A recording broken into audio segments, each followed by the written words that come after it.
Alright, today is day 2 of how to write your annotated bibliography. So yesterday you should have accomplished this.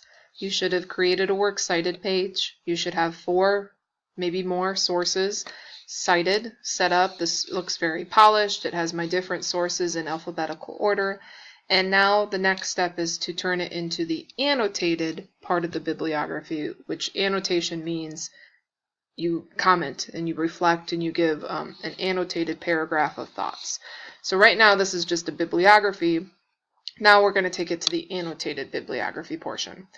So here is a sample. You should have this in class and you should have looked at this already.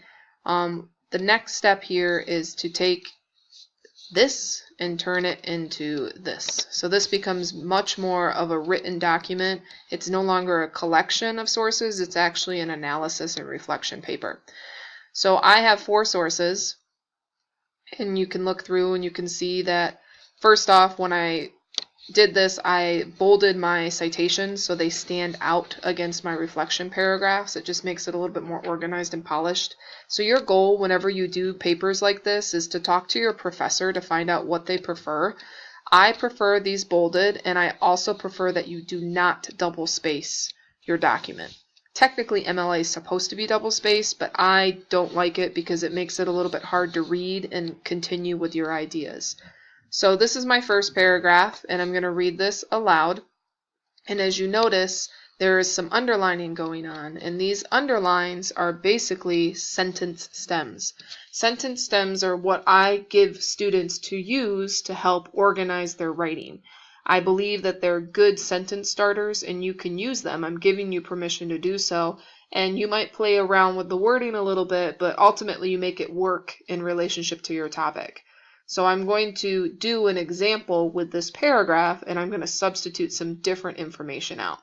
So this is my conservative source, and a source that I really had a hard time looking up because my media story about the O.J. Simpson trial was so old. I found it off of Mel, but it took a specific database to get to, which was the news source database. Of all my articles, this was probably the most balanced of my resources. It was balanced because of things like loaded language, title, or pictures. The reader instantly realizes the blah, blah, blah, blah, blah, and then this is a good way to reference out. You could say CNN or New York Times or whoever the source is, which is right here. So I'm doing a shout out with the source, and then I'm using a nice little vocab verb word.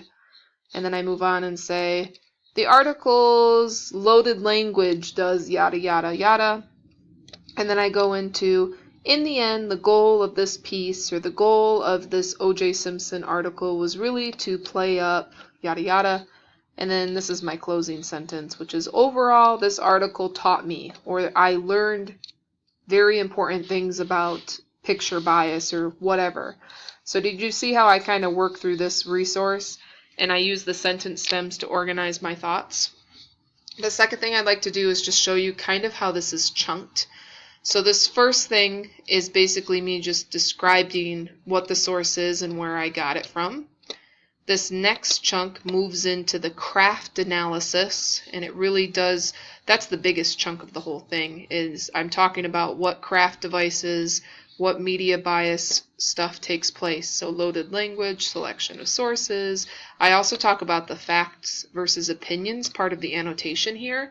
It's not as strong in my discussion, but it does make a difference, and you'll notice it in some of my other paragraphs. It's a little bit stronger. And then I go into the goal, which was that final annotation in my final review. So context to situate it, craft analysis to bulk it up, goal analysis is to finish it, and then an overall closing sentence. The last thing I need you to pay attention to is these things right here.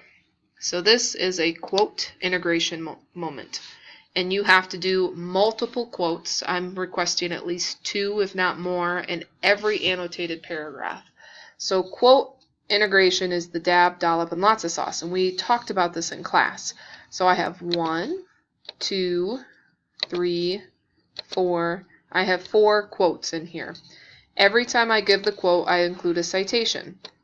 So this source is actually kind of weird because expert sphere is not an author's last name.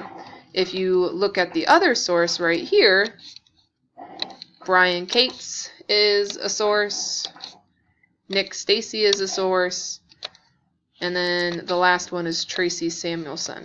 And if you hear that weird noise in the background, that is my dog chewing on his leg. So I know that probably sounds weird if it's picking up the audio. So what happens is, from these other sources, the citation is super easy because I have an author and I just use the author last name, just like we did for George Orwell. Now, if you don't have an author's last name, you're going to use whatever comes first in the citation. So the first thing in this citation is the title of the source, or the title of the article.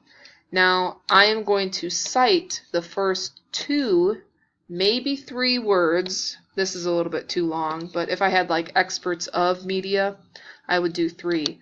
But I'm going to cite the first couple words of this source, and I'm going to do it just like this. So what ends up happening is it becomes expert sphere, just like this, and then if you notice, it's got a second set of quotation marks. This really freaks people out, and a lot of students forget to do this. You have to do this, and you don't do it here because this is a name, this is a title. So you have to punctuate the titles for your reader. You do not have to punctuate the last name of the author because that doesn't make any sense to punctuate it. So for this one, it's super easy. It's just the author's last name. However, up here, it gets a little bit more complicated. If you are worried or concerned about how to cite, ask your teacher in class because in my experience, it's easier to kind of do this one-on-one with students, and once you pick up on the citation, yes, I do want you to do it every single time. In reality, if you have the same source showing up, like you quote this guy, you quote this guy, you quote this guy, you don't have to do the citation every single time, but to help you practice this strategy and to help you get familiar with good quote evidence and good quote citation, I do want to see it every time you give a direct quote, even if it's super short or if it's super long. Alright, so that's how to do the paragraph. Please read through my other paragraphs. They have lots of other really nice sentence stems. So one of my first sources is a good sentence stem. Even though this article reads very blah blah blah, I use a lot of wubbies to show contrast in my sentences. So good luck with your reflections. Your first draft requires 2 complete paragraphs and all 4 citations.